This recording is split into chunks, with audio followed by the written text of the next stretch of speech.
Okay, I know it's been a while since I've made a video. Just wanted to do a couple updates here and tell you my overall opinions on some new things I've purchased. Some of the things I'm going to be telling you about are not going to be in physical form, like as you see in front of you here, but there'll be somewhat warnings as to what my experience has been with them. So. First of all, let's go over this gun that's in front of you here. At first glance, it may appear to be a pistol, but it is actually a rifle. A super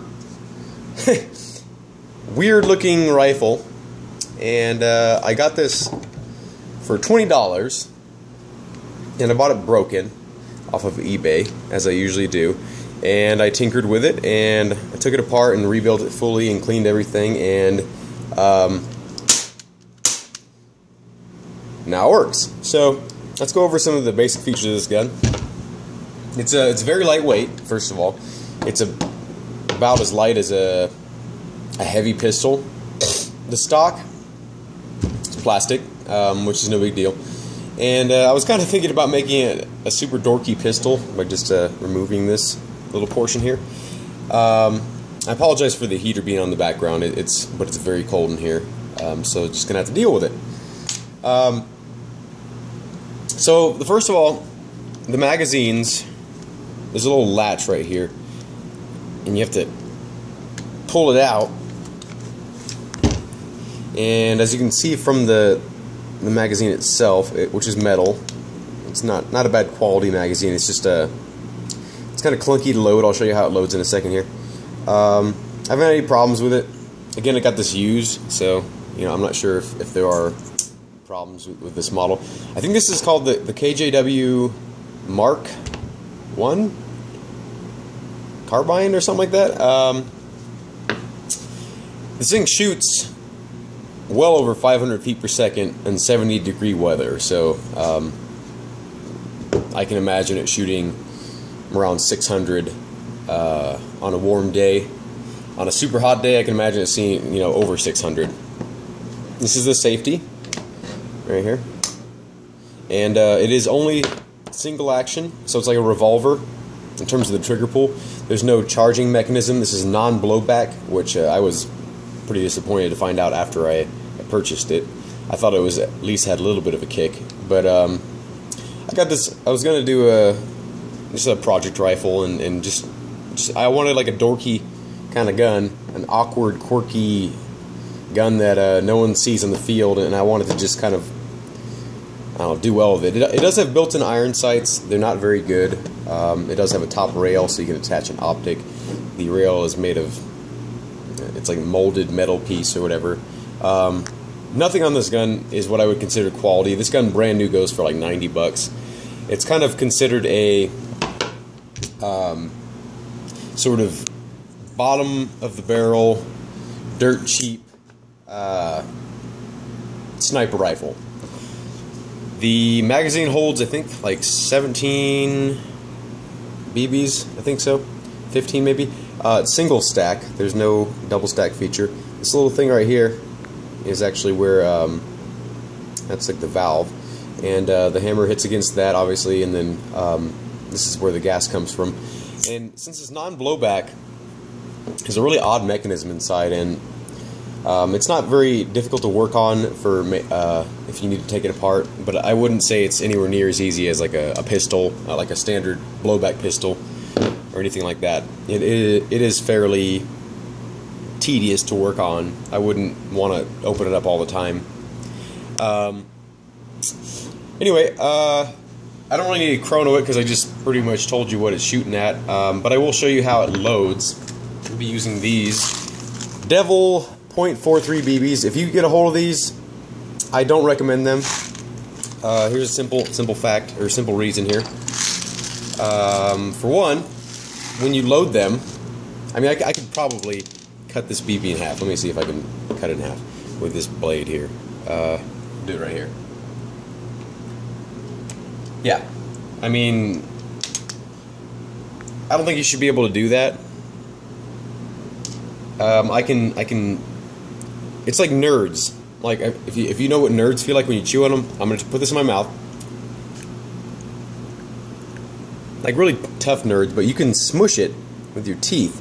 And I wouldn't recommend going around doing that and just, you know, smashing BBs with your teeth and stuff. But from my experience, most of them, I've tried out all my other BBs that I currently run, and none of them do that except for these, called Devil BBs. I got them for pretty cheap, and I guess for good reason. But I'm assuming that they deform. Like when I'm loading them in my magazine, this is how I noticed that they were so soft. But I was loading them up in my plastic feed lip gas blowback magazines, and they were denting and chipping the BBs, and that just shouldn't happen. Like with metal lips, maybe that would happen, but I mean, even that I don't experience too much. But it's ridiculous that you can just like literally just smush them, and I'm assuming that they fragment on impact. I'm not really sure. I'm not really on the receiving end of my own BBs usually. So this is how it loads. It's fairly easy to load, but it's very frustrating when you accidentally let your finger slip. So you pull down this little lever here, and you hold it down, and you my tongue is kind of swollen right now if I sound weird. You can just like literally drop the BBs in. Now what happens, and I'm sure some people are familiar with this with pistol magazines, but so before I load this up anymore, I'm going to show you what's going on. If your finger slips, that's what happens. They just literally shoot up because there's nothing to stop them at all. It's just straight up hole. So there's no feed lips or anything. So what's going on here is how it works is when you load them up, when you let it go forward, you have to kind of like lean the magazine back, and the first round will fall into that little hole, and the BB is actually what holds the rest of the BBs in. So let me put these rest of the BBs up. I'll shoot these off real quick. The accuracy, I haven't really mounted any optics on it yet. This is the kind of volume where you're looking at shooting with this thing. The trigger pull is extremely long and hard. Not like hard to pull back, but you have to put quite a bit of pressure on it. Like it's at the very end of the trigger pull. Very long trigger pull. Watch. There's no reset that I can feel.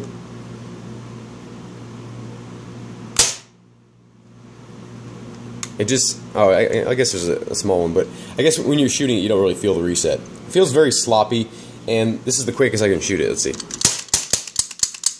Oh, the magazine's out of gas. The magazine, since it is a non-blowback gas gun, I've noticed that the magazine tends to last for quite a while. Doesn't really experience much cool down. Again, I am in about 70-degree temperature right now because I'm indoors and my heater is on. Although I am in a garage, so it doesn't really retain the heat. But overall, I'd say this would be a horrible beginner gun. This is more along the lines of someone that's just looking for a super cheap gun that works, that has high FPS, and I mean I don't really know if there's upgrade options available for this. I wouldn't recommend upgrading such a cheap gun. The build quality is subpar, and the only reason I got this is because I got it for 20 bucks. So I don't really recommend this gun. It's just kind of like a fun beater gun. I'm gonna let people play with and loan out. But if you can find it for 20 bucks, I'd say pick it up. But let's move on to the next item here. This is the GHK PDW, and all I've done is change out the pistol grip and fix the stock because it was crazy wobbly. I've also put in a stronger magazine catch spring, so the P-mags from GMP will stay in. Because before, what would happen if I put them in, they would act like they would stay, then I would start shooting it, and the recoil of the gun would actually make the magazine fall out, and it hit my foot. And I don't know if you've ever had a gas blowback magazine hit your bare foot from about 5 feet up, but it hurts. So I don't know if in the last video I had this removed as well, but there's a little bit of, looks like a little bit of remnants of rust from the steel part that was in here. But this is actually the part that connects to the stock right here. When the stock folds, there's like this little nub that it attaches to. But I hated how it felt on there, and I would occasionally hit it with my hand or when I was picking it up, and I just didn't like it, and I didn't like how it looked from the side, or from the top view. I haven't really done much to this gun. It's pretty much bone stock. I just took off the Knight's Armament sights and put on some Magpul ones, and painted the flash hider black because it was kind of this off grayish color. This is an aftermarket steel outer barrel, which I don't like. I do like steel barrels for their accuracy because they're more stable, and if you stabilize your inner barrel inside, you have more accuracy potential because more mass means less vibration, and less vibration means better shot consistency. But it adds a lot to the front end of the gun, and I wanted this to be a very lightweight gun, similar to the G5 because of its size. But I really haven't done anything to this gun, and I've done some slight modifications, but just kind of messing around with it. So that was a quick little run over that. This, I'm sure you'll be familiar with this. This is my custom iron airsoft build. This is kind of a no-name brand rail, in case you didn't see the video, but it's super lightweight, high quality aluminum, comes with a steel barrel nut. There's a 5KU outer barrel, 7 inches total. It's 2 segments. You can get it in a kit, and there's like a total of like 5 segments.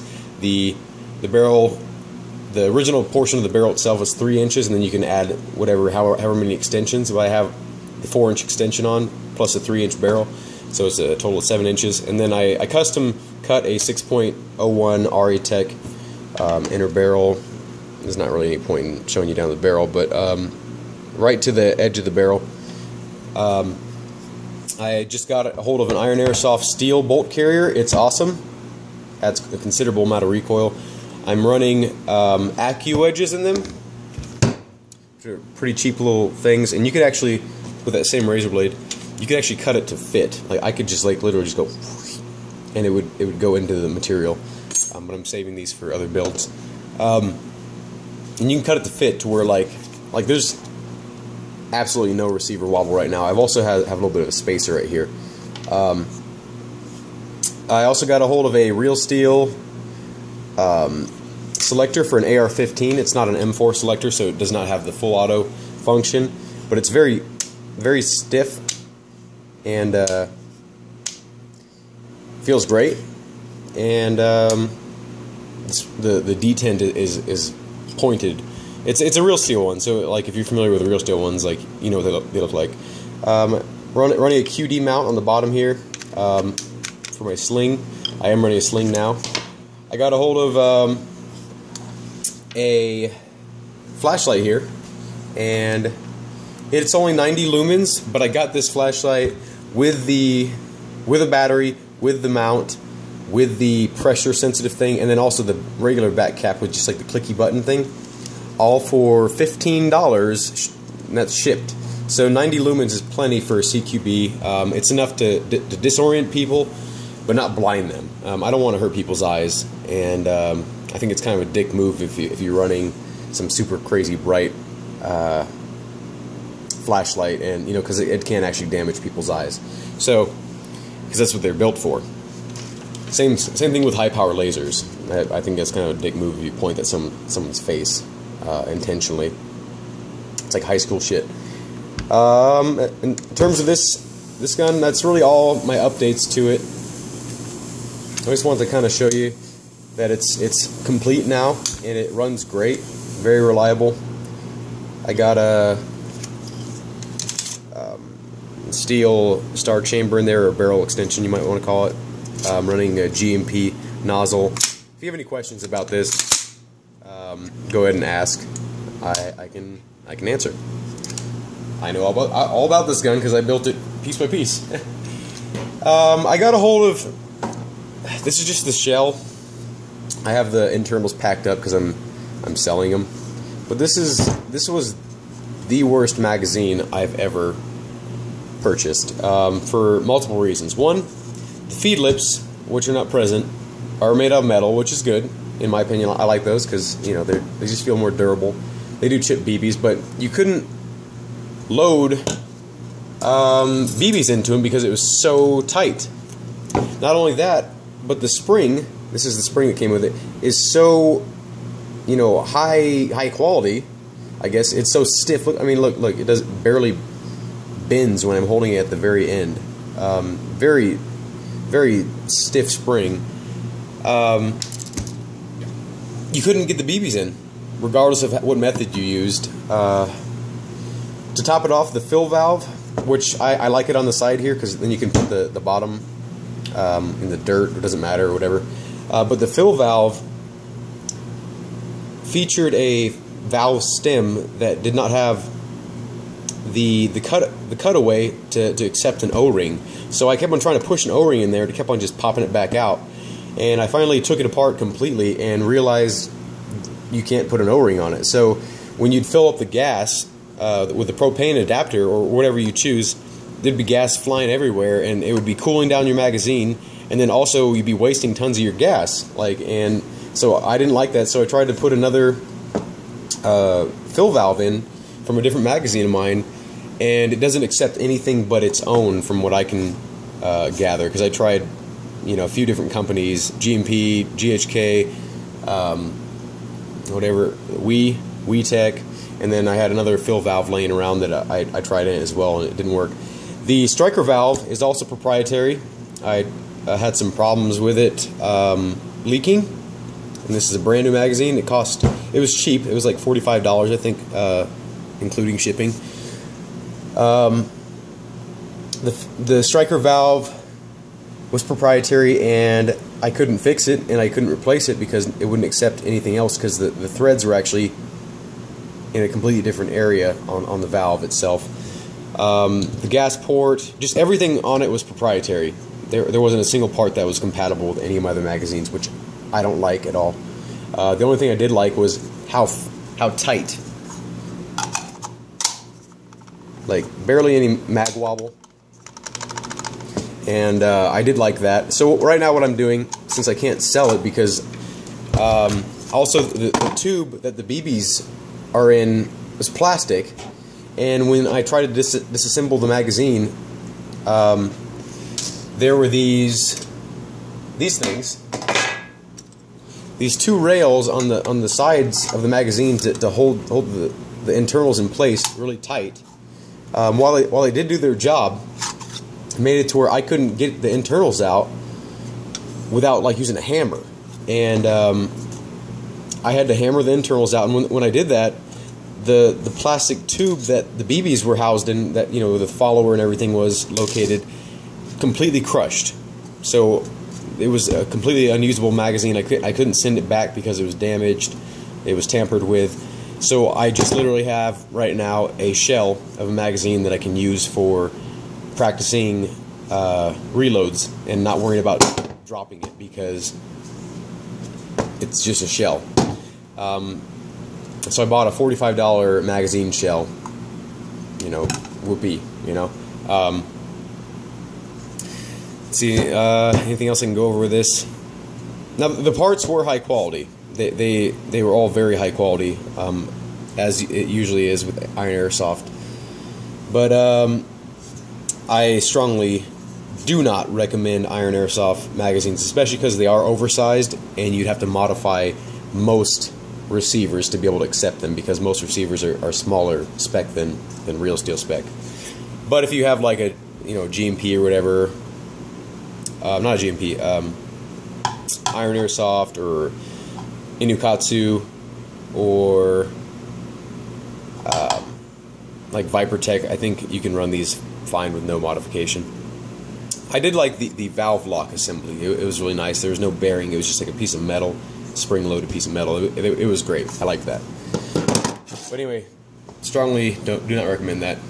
One of the things that I don't have, because it's packed away and I'm not going to touch it because I'm so frustrated with it, is the Iron Airsoft AEG conversion hop-up unit for Western Arms style guns, and the reason why I was so frustrated with it is because it wouldn't hold.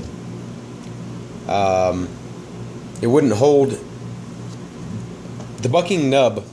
There's like this adjustment thing on the bottom of Western Arms barrels, and you can adjust your hop up on the bottom here if you have the appropriate barrel nut, and or if you just take it off, you know, you can adjust it.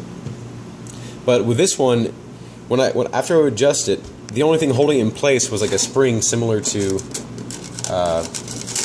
you know, a little bit longer than this, but similar to this. It was a spring holding the thing in place, and then they were hoping that the spring resistance itself would hold the bucking in place. So the bucking wasn't sliding around or anything. It was a very solid unit. It's just that the adjustment that you would set it to, it would lose its adjustment very quickly, especially shooting heavy ammo through it. It would slightly make the bucking more and more less pronounced. So even if I put it all the way in to where like this is like my finger is the top of the barrel and this is the nub, right? You know, so this looks like a child's vision of what sex is. But so this is the nub, right? Every time I'd shoot a BB, the nub would slightly recess more and more into the barrel until it was completely non-existent, and making it to where when I would rack the bolt, right, and then I'd let it go, the BB would just roll out the barrel because there's no bucking to hold it in place. So I ended up having to go back to a stock G&P style, Western Arms style hop-up unit, and it works great, and I'm not going to veer off anymore unless it's a higher quality version of that same system. But so I don't recommend the Iron Airsoft CNC aluminum AEG conversion for Western Arms type M4s. I do not recommend that. It doesn't hold. It just doesn't, like, without, I'm sure you can modify it to make it hold, but it's not worth it. Just get a stock GMP one. Works great. I got a hold of a silencer. I'm typically against them because they don't really do anything. But this one had the ability to, you can remove these, right? And you can put foam inside. Such as what I did. What I did is I cut this piece of foam here, and I wrapped a spring around, or wrapped it around a spring so it would remain a perfect hole around the foam, and it works pretty damn good. I also drilled these holes just to make it look a little bit cooler. The holes don't really do much. If the shell was empty, the gas actually does vent out of these holes a little bit. You can feel it on the side, which is kind of cool. But I tried the holes, and I thought, since it would disperse the gas more so than just going straight out of the end of the barrel, I thought it would help quiet the gun even further. But it didn't really do anything noticeable. But with this, I can't really show you on this video because, as some people brought to my attention, I have my phone does not have the best speaker capability or reproduction of, you know, what's going on, so there's not really any point in showing you. But I can tell you that airsoft silencers with foam do work. Obviously, if your barrel came to the very end, I don't see it being possible to work. I'm sure it would dampen the sound a little bit because there's less vibration and whatnot, and it's not like a hollow tube, so there would be some sound dampening qualities. But maybe if you drilled holes in your inner barrel itself to let the gases vent out, I don't know if it would work like that, but in theory it seems like it should. I refinished this, by the way. Like, you can probably see that there's imperfections, but they used to have like some skulls on it, and I'm not one for skulls on my stuff. I think it's just kind of I just don't like it.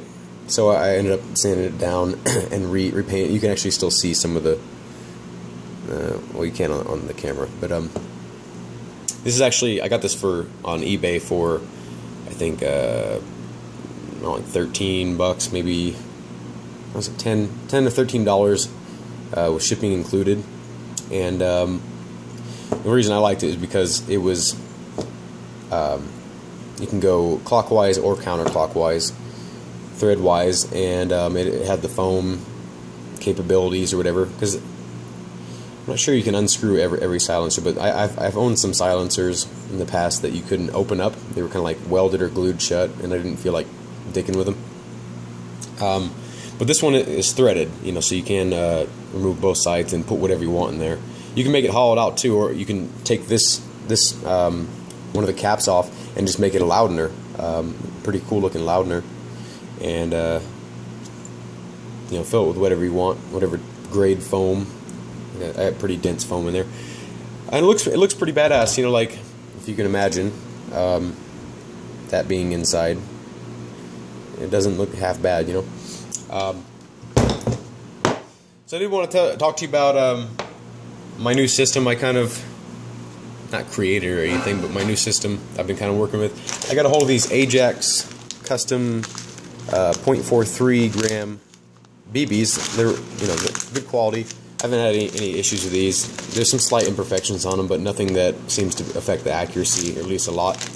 So I've been using these to zero my rifles, because you can see them. You can see where they hit. You can see them as they come out of the barrel, because 0.43s come out of the barrel significantly slower than like 0.2s or you know, even 0.12s, 0.12s. So I'm able to track these better and kind of monitor exactly what my gun is doing. And after I get my gun zeroed in with these white BBs, I switch over to these black BBs. These are not Elite Force. I just put it in this bottle. This is actually 3 bottles of Game Face 0.43 Precision BBs. These are the best BBs I've ever used. Super high polish, really high quality, no defects. I haven't had any issues with them whatsoever. They load great.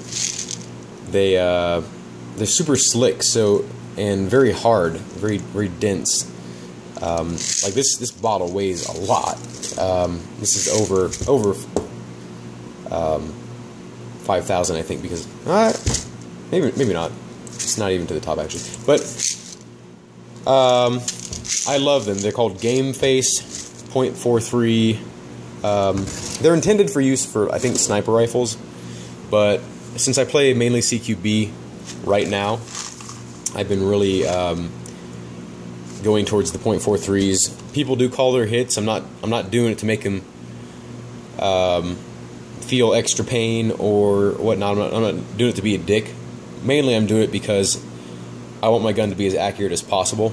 And with .43s, it hits in the same spot. Like you can get like really small groupings from a pretty good distance away. I was able to, if you watch the G5 accuracy video I made a while back, like it's got a stock inner barrel, stock everything, and with .43s, these specifically, the Game Face .43s, with those specifically, you can actually, I hit a bottle, and I was aiming for the neck of the bottle, so it was about like this big of a target. Hit it, what was it, 30 out of 30 times, from 70 or 75 feet away. So yeah, I mean, that would be pretty easy to do with an actual rifle that was properly zeroed in, but I'm talking Airsoft with wind, temperature factors. It's a gas gun, so there's inconsistencies in how much gas is released per shot, like, or you know, with a spring sniper rifle, I'm sure that would be even more possible. But that's a stock G5, which in my opinion is not a very accurate gun, and also you know, from what I've read about other people's experience with it, it's not a very accurate gun until you upgrade it with a Type 4 barrel and whatnot, or increase the length of the barrel. But I've been super impressed with this ammo, Game Face .43 ammo. I'd say go out and get it. They also make I think .25 and .28. I don't recommend their .25 ammo. I've seen it. It's very low quality for whatever reasons. Their .43 ammo has the most precise. I don't know how they make them with a mold or whatever, but it's super precise and super well polished. Very consistent. I've never had one jam. I can't really talk highly enough about those rounds. And yeah, with the .43s, people definitely call their hits. I've rarely had someone I thought I shot with this gun, unless my gun malfunctioned and I knew about it, not call their hit. So, but I don't go in full auto. I convert all my guns to semi-automatic, as you guys may know. But I just wanted to go over a few things. Hope you enjoyed the video. If you have any questions, feel free to ask. Let me know what you think about these products I've shown. I can't really tell you who makes this stuff. I can provide you links for any of these things. If you have any questions on anything and as to where to get it, I can definitely help you out with that. I don't know all the companies' names that like for this kind of stuff, or my rail systems or whatever. I just have links. So if you are interested, let me know, and I'll get back with you as soon as I can. Thank you for watching, and have a good day.